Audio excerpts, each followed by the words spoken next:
첫 번째 어떤 사람에게 복을 주시느냐? 하나님을 선택한 사람.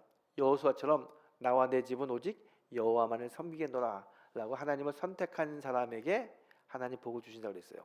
또 지난 시간에 하나님 어떤 사람에게 복을 주시느냐? 모세처럼 여호와 하나님의 은혜를 기억해라. 지난 40년 동안 광야 생활을 걷게 하신 하나님의 은혜를 기억해라.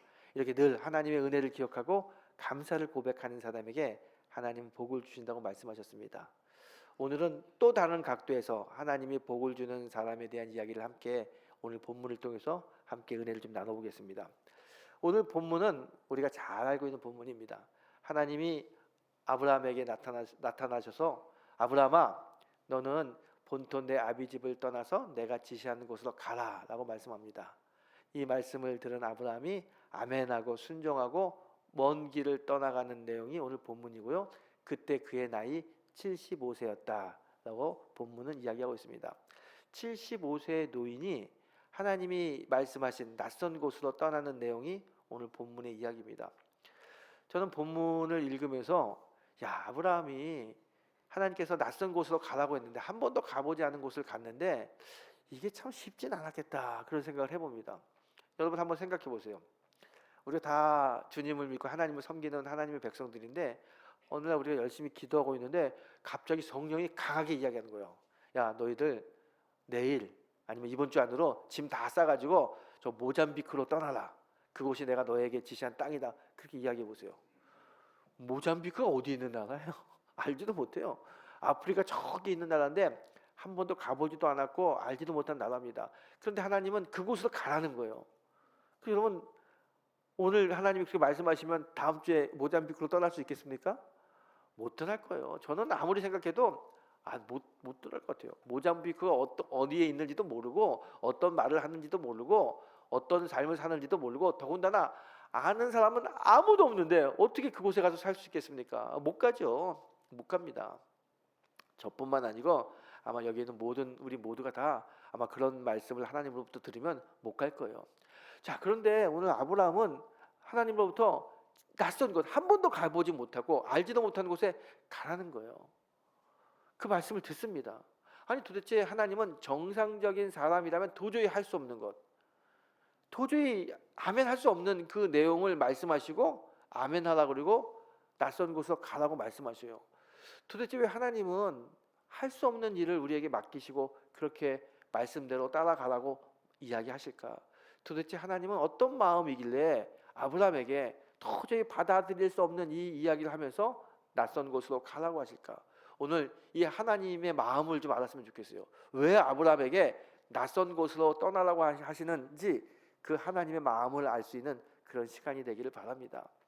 자, 하나님의 그 마음을 알기 위해서 우리가 좀 본문을 다시 좀 봐야 됩니다. 본문은 하나님께서 아브라함을 만나서 아브라함에게 낯선 곳으로 떠나라고 하는 말씀을 이야기하는 본문입니다.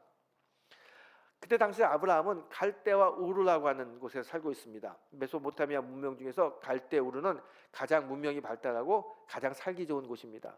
이 살기 좋은 곳에서 너무 행복하고 편안하게 아브라함이 살고 있습니다. 근데 어느 날 하나님이 아브라함에게 나타나 가지고 야, 본토 내 아비 집을 떠나서 내가 지시하는 곳으로 가라고 말씀하세요. 내가 지시하는 곳으로 가라라고 말씀하면서 뭐라고 앞에 붙이냐면 본토 내 아비 친척집을 다 떠나라는 거예요. 고대 중동 사회에서 이 친척들은 굉장히 중요합니다. 자기의 삶을 방어하기도 하고 경제적인 활동을 할 때 도움을 받을 수 있습니다. 사람과 사람 관계 속에서 먹고 살고 보호받는 거예요. 그런데 혼자 떨어져서 아무도 나를 도와줄 수 있는 사람이 없으면 살 수 없습니다. 사회적으로나 경제적으로나 도저히 혼자서 살 수 없는 사회가 고대 중동 사회인데 하나님은 낯선 곳으로 가라. 그것도 힘든데 친척과 아비를 다 모든 너의 인간관계를 다 내려놓고 홀로 떠나라는 거예요. 이거는요 사회적으로 완전히 매장되는 겁니다. 어떻게 보게 되면 사회적으로 경제적으로 자살행위하고 같아요. 이거는 할 수 없는 거예요. 당시 삶으로는 시대 상황으로는 받아들일 수 없는 일인데 하나님은 그렇게 하라고 이야기합니다. 여러분 그 말을 들은 아브라함의 이 마음을 한번 생각해 보세요. 여러분이 아브라함이라고 입장을 바꿔놓고 생각해 보세요. 도움 없이는 살 수 없는데 다 내려놓고 혼자 낯선 곳으로 가라고 해요. 그러면 이 아멘이 쉽게 나옵니까? 안 나올 거예요. 하나님을 믿는 아브라함이지만 하나님의 그 말을 듣고요, 가슴이 철렁 내려갖고 두렵습니다. 아니 어떻게 나의 삶의 기반을 여기다 다 내려놓고 낯선 곳에 갈 수 있을까? 못 가죠. 두려워요. 마음이 굉장히 힘든데, 마음이 힘드니까 어떤 생각도 드냐면, 아니 왜 하나님은 나에게 이렇게 어려운 일을 시키는 거야? 하나님에 대한 원망도 생깁니다. 지금 이 아브라함의 마음은 낯선 곳으로 가라는 그 말을 듣고 마음도 굉장히 괴로울 뿐만 아니라 영적으로도 굉장히 혼란스럽습니다. 막 시험이 드는 것 같아요. 하나님의 말씀이니까 가기는 가야겠는데 도저히 인간의 생각으로는 가면 안 되고, 가면은 정말 못 살 것 같고, 그러니 이러지도 못하고 저러지도 못하고 막 고민하고 있습니다. 이렇게 고민하고 있을 때 하나님이 이렇게 이야기합니다. 너는 복이 될지라. 땅의 모든 족속이 너로 말미암아 복을 얻을 것이다. 그래요. 하나님이 아브라함에게 뭐라고 말씀하시냐면, 땅의 모든 족속이 너로 말미암아 복을 얻을 거다. 너는 복이 될 거야. 그래요.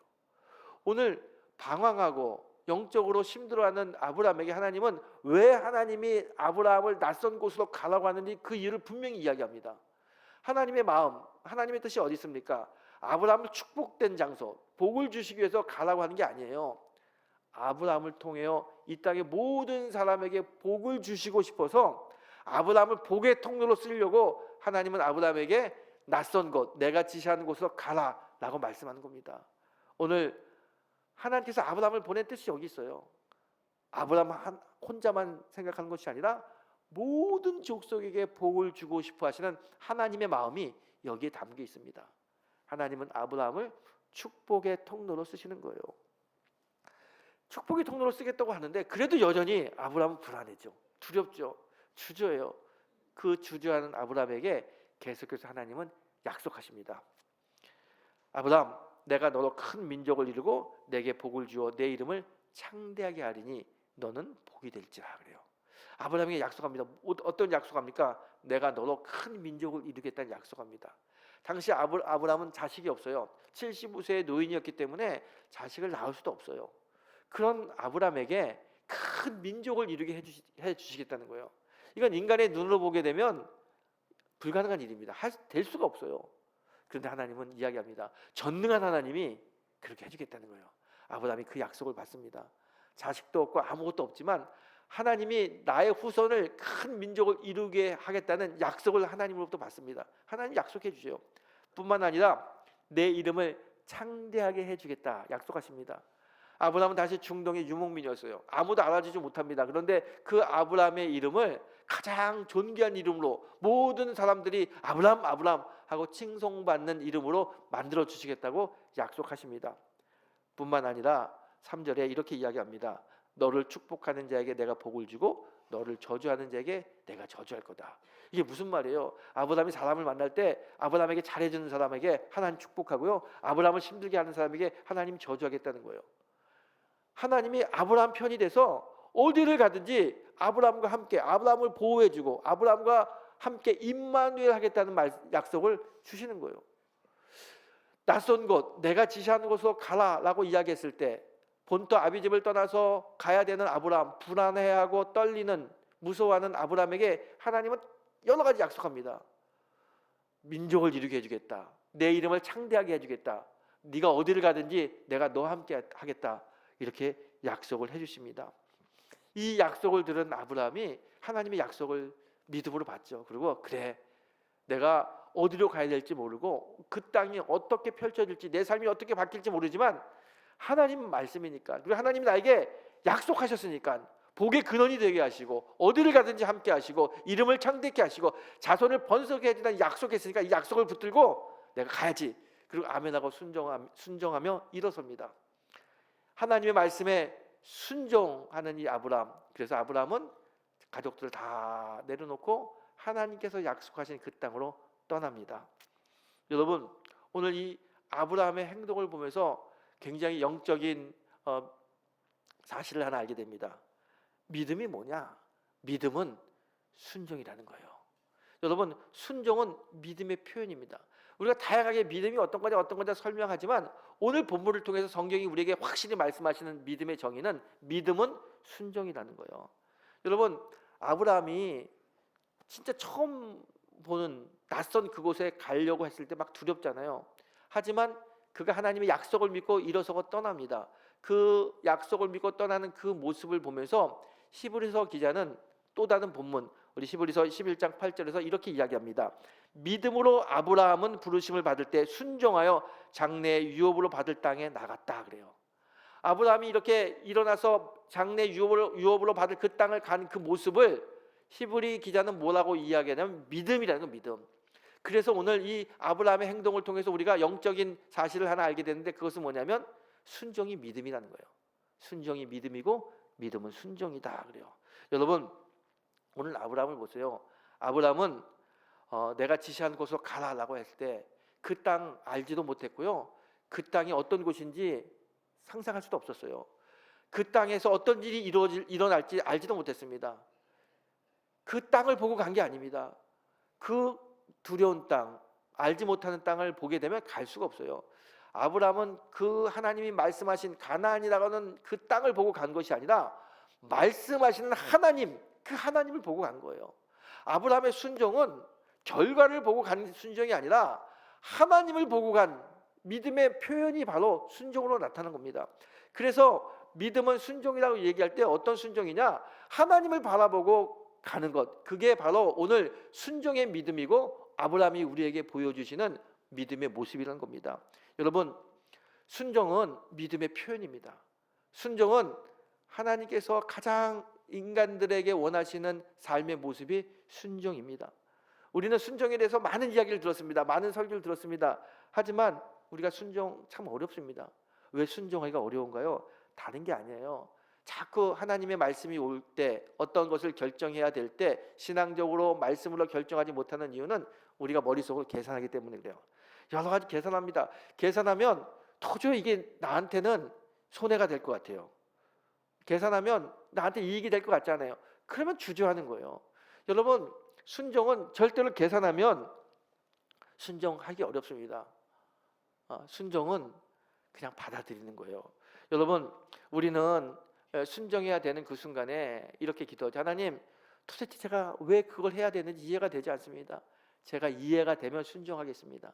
저에게 믿음적으로 확신이 오면 순종하겠습니다. 그러니 좀 이해시켜 주시고 믿음의 확신을 주세요. 우리 이런 기도 많이 합니다. 그런데 여러분, 성경은 그렇게 이야기하지 않습니다. 성경은 뭐라고 말씀하시냐면 우리는 이해가 되면 순종하겠다고 이야기하는데 성경은 순종하면 이해가 된다고 그래요. 완전히 거꾸로 이야기합니다. 여러분, 이해가 돼서 순종하는 게 아니라 순종하게 되면 이해가 된다는 거예요. 그래서 순종은 이해의 결과가 아니라 하나님에 대한 믿음의 표현이라고 성경이 이야기하는 겁니다. 그냥 말씀 따라가면 하나님 왜 나에게 이런 말씀을 하셨는지, 왜 나에게 이런 순종하라고 하셨는지 그게 알게 되는 거예요.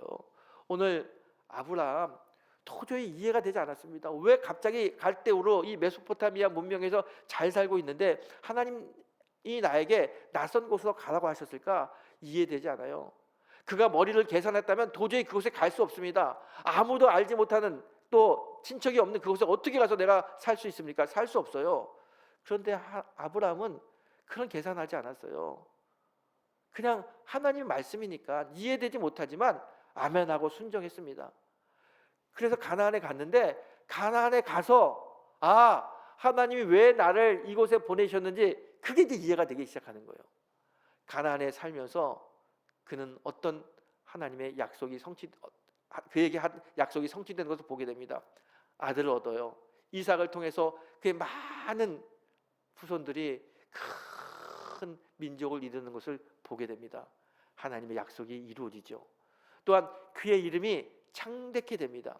여러분, 당시 중동이라고 하는 변방에서 그냥 목동 양치는 그런 목자였어요. 목동이었어요. 별 볼일 없는 사람입니다. 그런데 가나안에 갔을 때 그가 하나님의 말씀을 붙들고 그곳에서 순종했을 때 어떤 일이 벌어집니까? 아브라함이라고 하는 이름은 이 세상의 거의 모든 사람들이 아브라함을 알고 있습니다. 유대교, 기독교, 이슬람교 전부 다 아브라함을 믿음의 조상으로 보지 않습니까? 모든 사람들이 아브라함을 칭송합니다. 믿음의 조상 아브라함, 믿음의 조상 아브라함. 하나님이 내 이름을 창대케 하겠다라고 하는 약속이 이루어졌습니다. 뿐만 아니라 너를 통하여 모든 민족에게 복을 준다고 했는데요. 아브라함의 후손에서 예수 그리스도가 오고 예수 그리스도를 통하여 우리에게 구원의 축복이 임한 건 아닙니까? 아브라함이 말씀을 붙들고 순종하고 아멘하고 그 길을 갔을 때 하나님은 그 순종을 보시고 아브라함의 이름을 창대케 하시고 그의 후손을 바다의 모래알처럼 땅의 별처럼 하늘의 별처럼 축복해 주시고 뿐만 아니라 모든 민족이 축복받는 아브라함을 복의 근원으로 만들어 주셨어요. 이런 놀라운 축복이 어떻게 아브라함이 그런 축복을 다 받을 수 있습니까? 다른 건 아니에요. 아브라함이 하나님의 말씀에 순종했기 때문에 그래요. 이해할 수 없는 일이지만 도저히 확신이 없지만 하나님의 말씀이니까 그냥 아멘하고 간 거예요. 그렇게 순종했더니 아브라함은 다 이해가 되고 하나님의 약속이 다 이루어지는 것을 보게 됩니다. 여러분 2026년 아직도 연초잖아요. 우리가 연초에 제가 우리 2026년에 우리 영등포 중앙회 식구들이 다 복 받았으면 좋겠습니다. 복의 근원인 하나님이 주시는 복을 받으세요. 그렇게 설교하고 여러분 다 복 받기 위해서 신앙생활 잘해야겠다 결단하죠. 자, 이 복 받는 비결이 뭡니까? 다른 건 아니에요. 오늘 이 성경이 우리에게 주시는 하나님의 복을 받는 또 다른 비결은 뭐냐면 순종이라는 순종. 아브라함을 통해서 우리에게 주시는 말씀이 있습니다. 순종하면 하나님의 은혜가 임한다. 순종하면 하나님의 능력이 임한다. 순종하면 하늘의 복이 임한다고 이야기합니다. 아브라함이 순종을 통해서 복을 받은 하나님의 샘플이에요.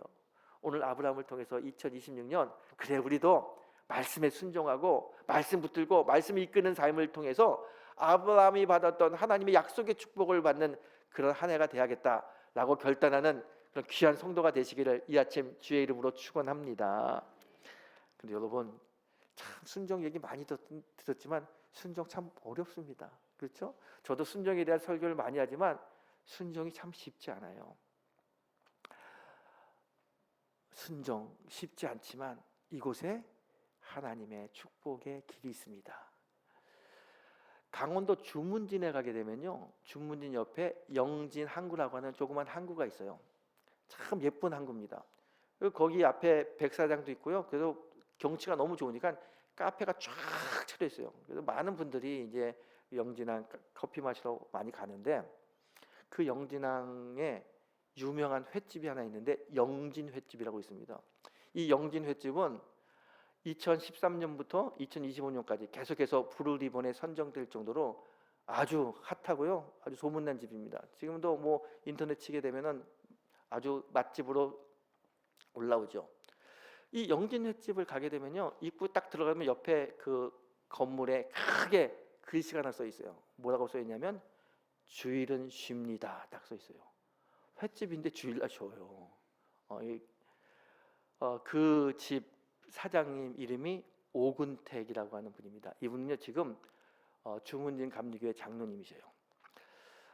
제가 친하게 지내는 선교사님 한 분 있는데 그 선교사님의 절친이에요. 그래서 어느 날 선교사님이 저 오더니 목사님, 나하고 친한 친구가 주문진에서 이제 횟집을 하는데 한번 같이 가자는 거예요. 그래서 저도 바람도 쐴 겸 우리 같이 가자. 그리고 가서 영진 횟집을 갔습니다. 가서 이분 만나고 이분이 좀 주는 회도 먹고 이분하고 이야기할 기회가 있었어요. 여러 신앙의 이야기를 합니다. 한참 교제를 나누는데 갑자기 이분이 그래요. 목사님들, 제가 요즘 고민이 하나 있어요. 요즘 제가 올해 열심히 신앙생활 하려고 예배도 열심히 나가고 예배 빠지지 말아야겠다, 주일 성수 잘해야겠다, 그리고 성경 공부도 가고 성경도 읽고 묵상도 많이 하는데 한번 올해는 믿음으로 살고 싶어요. 그래서 참 신기하게 그렇게 살려고 결단하고 예배 나가고 기도하고 말씀을 볼 때마다 자꾸 제 마음에 내가 이렇게 열심히 신앙생활 하려면 좀 더 교회에서 오래 있어야 되는데 예배만 딱 드리고 와가지고 가게를 여니까 그러지 말고 교회에서 하는 양육 프로그램도 참여하고 전도도 같이 나가고 봉사도 하고 사역도 하고 그래서 해야 되는데 그런 마음이 자꾸 생겨요. 근데 그런 마음이 자꾸 생기면 주일날 가게 문을 닫아야 될 것 같은데 이 가게 문 닫기는 어렵고 갈등이 있습니다. 이 마음이 하나님이 주시는 말씀인가 이렇게 물어보더라고요. 그래서 저하고 우리 친구 목사님하고 이 하나님이 주시는 말씀이라고 단언 할 수는 없는데 하나님이 그런 방법을 통해서도 말씀을 주시긴 합니다. 성경을 읽을 때, 설교를 들을 때, 묵상할 때 이렇게 자꾸 하나님께서 나의 심령을 터치하는 부분이 있는데 그게 하나님의 말씀입니다. 그때 권사님이었는데, 권사님 주일날 가게 문 닫는 거 어렵죠? 목사님 너무 어려워요. 사실 횟집은요 주말이 대목입니다. 주말 장사하는 거예요. 토요일 주일 장사해가지고 한 주 사는 건데 이 주일날 문을 닫는다는 것은요 그건 너무 어렵습니다. 더군다나 요즘 강릉에 KTX가 개통이 돼가지고 서울서 주일마다 그냥 얼마나 많은 사람들이 일로 오는지 몰라요. 그런 사람들 장사해야 되는데 문을 딱 닫으면 이거는 장사하지 말라는 얘기하고 똑같아요. 참 어려워요. 그래요, 맞아요. 참 어렵겠어요. 그래도 권사님 자꾸 성령이 내 심령을 자꾸 터치하면은 기도해 보세요. 하나님 자꾸 이런 마음이 오는데 이게 하나님이 주시는 마음이라면 제가 이 마음에 이 말씀에 순종할 수 있도록 힘을 주시고 은혜를 주세요. 이렇게 기도해 보세요. 제가 목회를 하면서 또 성경을 연구하면서 내린 결론은 하나님의 말씀에 순종하는 자가 망했다는 것을 제가 본 적도 없고요, 들은 적도 없습니다. 하나님의 말씀에 순종하면 언제나 하나님이 책임진다는 것이 성경의 이야기고 또 우리 삶의 현장에서 나타나는 이야기입니다. 그러니 자꾸 마음에 그런 부담감이 온다면 거룩한 부담감이니까 자꾸 애써도 외면하려고 하지 마시고 한번 하나님께 뜻을 더 구해보고 하나님의 말씀에 따라가 보세요. 따라갈 수 있는 힘을 달라고 기도해 보세요. 그렇게 제가 말씀드린 적이 있어요. 그리고 얼마 있다가 이분이 주일날 가게 문을 안 연다는 이야기를 듣게 됩니다. 나중에 들은 이야기인데요, 가게 문을 닫은 주일날 닫으니까요 주변에서 야 너 미쳤냐, 지금 주일 일요일날 얼마나 많은 사람이 오는데 가게 문을 닫다니, 횟집이 어떻게 주말 장사를 안 하려고 하느냐, 가게를 또 말아먹으려고 하느냐, 뭐 온갖 소리를 다 들어요. 그래도 하나님 주시는 마음, 제가 이 마음 순종해야지, 그런 마음이 생겨가지고 문을 닫아요. 문을 닫았더니 초창기 때 막 수입이 확 줄어가지고 얼마나 어려운지 몰라요. 그 어렵지만 그래도 하나님께서 주시는 마음이니까 믿음 가지고 갑니다. 믿음 가지고 가는데 참 희한한 일이 벌어지는 거예요. 한 몇 개월 고생을 했는데 그 해에 드라마가 하나 열리게 됐는데 공유하고 김고은이라고 하는 그 배우가 만든 도깨비라고 하는 이 드라마가 빅히트를 치는 거예요. 근데 그 도깨비가 영진 횟집 바로 앞에서 찍어대는 거예요. 그래서 사람들이 그 드라마 장소에 온다고 수도 없이 오는 거예요. 그리고 거기 횟집에 오는 거예요. KTX 타고 주말에도 많이 오고, 또 한국뿐만 아니라 그 드라마가 히트치면서 일본 사람, 중국 사람 다 와가지고 거기서 회 먹고 간다는 거예요. 그래서 주일날 가게를 열었을 때보다 훨씬 가게가 잘 된다고 이야기합니다. 제가 여러분 이 이야기를 들으면서 이런 생각을 해봅니다. 이분이 그렇게 가게가 잘 된 이유가 뭐냐? 여러분 주일날 문을 닫았다고 잘 됐다 이 이야기 하려는 게 아닙니다. 그럼 여러분 그 자영업 하시는 분은 내가 주일날 문을 닫아야 되나? 막 고민할 텐데 그런 고민 때 하려고 말씀드리는 게 아니에요. 이분이 보세요. 그냥 주일날 문을 닫은 게 아닙니다. 이분이 한 건 뭐냐면요, 하나님의 말씀이 나에게 왔을 때, 주의 성령의 감동이 왔을 때 순종했다는 거예요. 순종. 단순히 가게 문을 닫았다 그 얘기를 하려고 하는 게 아닙니다.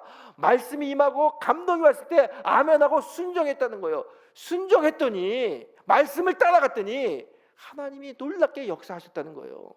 여러분, 우리가 순종하지 못하는 이유가 뭡니까? 이해가 되지 않아서 그래요. 그리고 순종하면은 힘들 것 같아요. 어려울 것 같아요. 그럼 확신이 안 서니까 순종 못합니다. 그런데 오늘 성경은 뭐라고 이야기합니까? 이해하고 순종하는 게 아니라 순종하면 이해가 된다고 말씀하시잖아요. 믿음은 먼저 순종하고 나중에 이해하는 것, 그게 믿음이에요. 근데 우리 거꾸로 자꾸 이해가 되면 순종하려고 하고 확신이 오면 순종하려고 합니다. 그러니까 자꾸 하나님의 역사와 우리의 삶이 자꾸 엇나가는 거예요. 여러분 꼭 기억하십시오.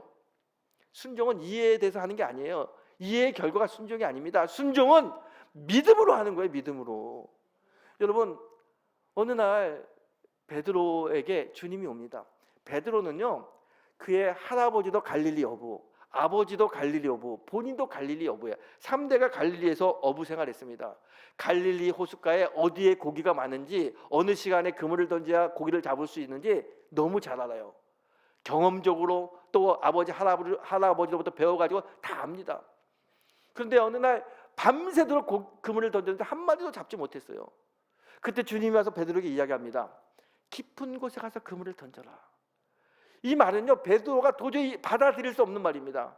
할아버지, 아버지 자기도 경험했는데 지금 이 시간에 깊은 곳에 고기가 없어요. 한 번도 이 시간에 깊은 곳에 가서 그물을 던져 고기 잡은 적이 없습니다. 고기는 없어요.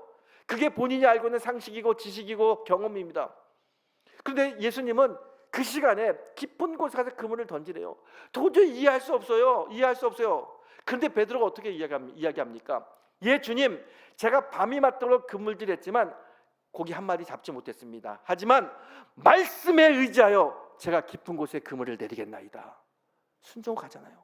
어떤 일이 일어납니까? 그물이 찢어지도록 고기가 많이 잡혔어요.